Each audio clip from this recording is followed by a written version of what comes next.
Today we have a 2005 Chevy Colorado.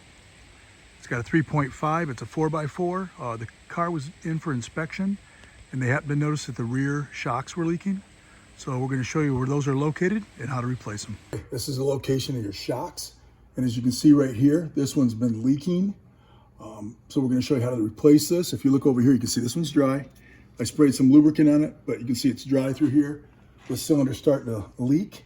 So you can tell when you're going down the road at pogos, it's a little mushy. So we're going to show you how to replace it. There's only 3 bolts holding these on, which makes it nice. You want to make sure you really spray it up with lubricant because they get rusty after being an old vehicle. This one's an 05. You're going to have a 21 millimeter hold this and a 13/16.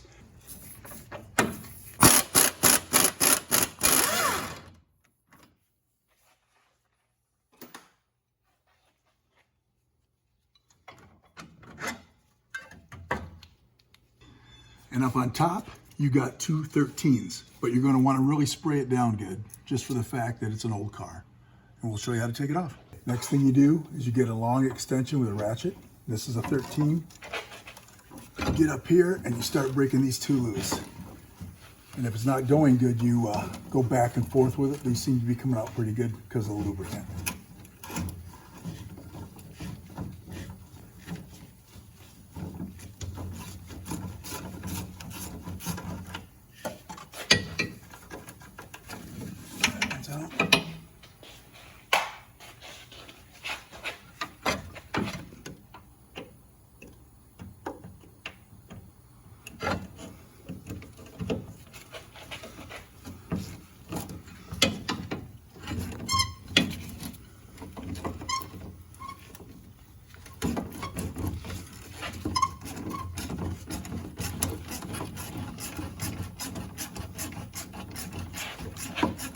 Want to make sure, of course, you hang on to it so it don't smack you in the face. And that one dropped right out, nice and easy. You want a good quality brand. Monroe's been around for forever. It's going to be on your vehicle for a while, so you might want to pay a little extra to get a good quality one. And you got to see these go at a certain angle like that, so you can only put them in a certain way, but once you put it up there, you'll see which way it's got to go. It's pretty simple.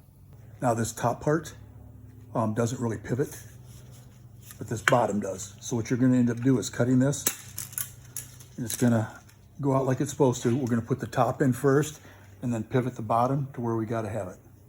We might have to compress it a little, but we're just going to put the top in first. And you can see where this one's been leaking right there. If you push it on the ground, you can see how easy that is to push down. Imagine the weight of a car on something like that. You can tell it's just not working. And this is in comparison to a brand new one. And how fast it comes back up. And on the top, like I was saying, it's stationary, so it's got to go like that. And you got to put the bolts in. And the bottom here, I can pivot this any place I want to line up with the bottom hole down here. So first thing I'm going to do is start the top 2. Get the one started. Do it by hand, of course. You don't want to mess up the threads. And I believe that's going. I'm going to get the other side. I'm not going to get it tight. I'm just going to get snug there. It's being held. And I'm going to get the other side started too. Okay, starting the second one. Start snugging it up.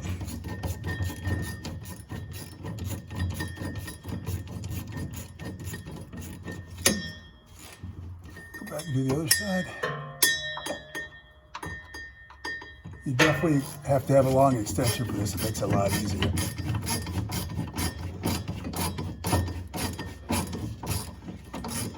If a car's got a lot of miles, you might not want to use power tools because you got to be careful you don't rip stuff out.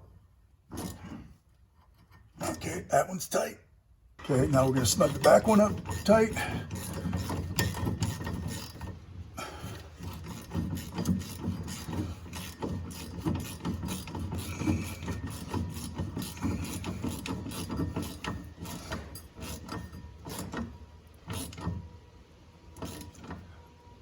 Tight. Okay, top 2 are tight. Now we do the bottom one. Last bolt we put in is this. And like I said, this pivots a little. You just push up on it, line it up, put the nut on the back side, tighten it down.